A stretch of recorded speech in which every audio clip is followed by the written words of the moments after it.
Oh man. So Gina Mazany is back after being defeated by Sarah McMahon in only 74 seconds. How does Gina Danger Mazany bounce back after that loss? Does she come back a terror, hell on wheels, or does she lose? Stay tuned. LDBC, they still can't explain this.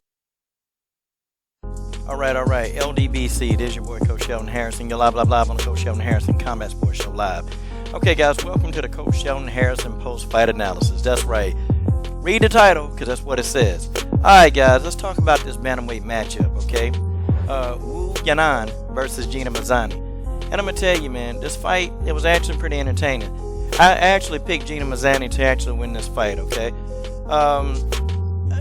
Because I looked at the age differentials, and I looked at both of their backgrounds. And Gina Mazany, to me, she's faced more tougher American opponents than Yanan has faced more, opponents in her area. And a lot of the opponents that Wu fought, these are people that, they got a lot of losses, man. I'm like, whoa. And she just didn't seem too solid to me, Looking at some of Wu's fights and some of her background, she just didn't seem very solid. She tough, though. And in all of Wu's fights, I noticed that she had a really solid chin. The girl tough, man. But Gina Mazany, she was not losing this fight. And she came in aggressive immediately. As soon as the bell rang, Gina Mazany rushed right in and just clocked Wu Yanan with a straight left hand that just, it almost knocked Wu, a little round head off of her shoulders. It just did. And then Gina Mazany just kept the pressure on, man.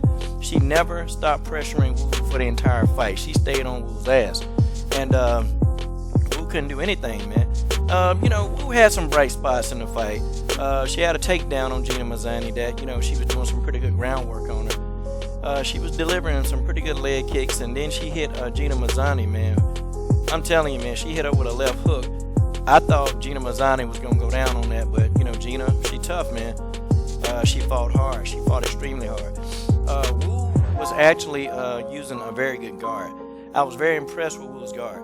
And she, I think, had her arm not been dislocated, I think she probably could have given an armbar submission to Gina Mazany because she was trying to, put her in a triangle. She was trying to armbar. She was trying a couple of different things to stop Gina Mazany's progress, but she couldn't do it. Gina also delivered some pretty good low leg kicks, man. I was impressed how Gina Mazany, she bounced back. I was impressed because a lot of times when you take a big loss, especially the loss that she suffered at the hands of Sarah McMahon, it's just almost like your confidence is shaken. And I don't understand if you've ever been inside of an octagon or in a cage or in any kind of fight, period. When you lose, and you lose very big, and when you have a higher expectation of yourself, it's almost like you lose a piece of yourself. And I'm kind of glad that Gina Mazany, she got it together. I'm glad she got it together, and I'm glad that she put this win together. The first round, I actually gave the first round to Wu.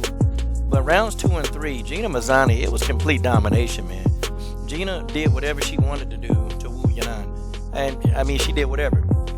But I liked how Gina, she did a very good takedown, man. She picked up Wu, she put Wu on her back, and then Gina started delivering some good hammer fists, man. Gina, she looked good, man. A couple of things Gina want to polish up on. I noticed, though, Gina's head movement, it's just, it wasn't consistent. And you get a good striker who, they're strong enough to stand in and they're going to engage you. A good striker, they're gonna catch Gina Mazany on the chin, man. And we're going to see if that chin is tested. See, her last two opponents, Sarah McMahon and Wu Yanan, they're not really stellar strikers, okay? They're not stellar. So her chin ain't going to be tested against those kind of fighters. With that wrestling base, it's not going to be tested. But, Gina's definitely, one flaw that I saw is that she don't move her head. And she was getting caught. And Wu actually cut Gina. She cut Gina over the eye.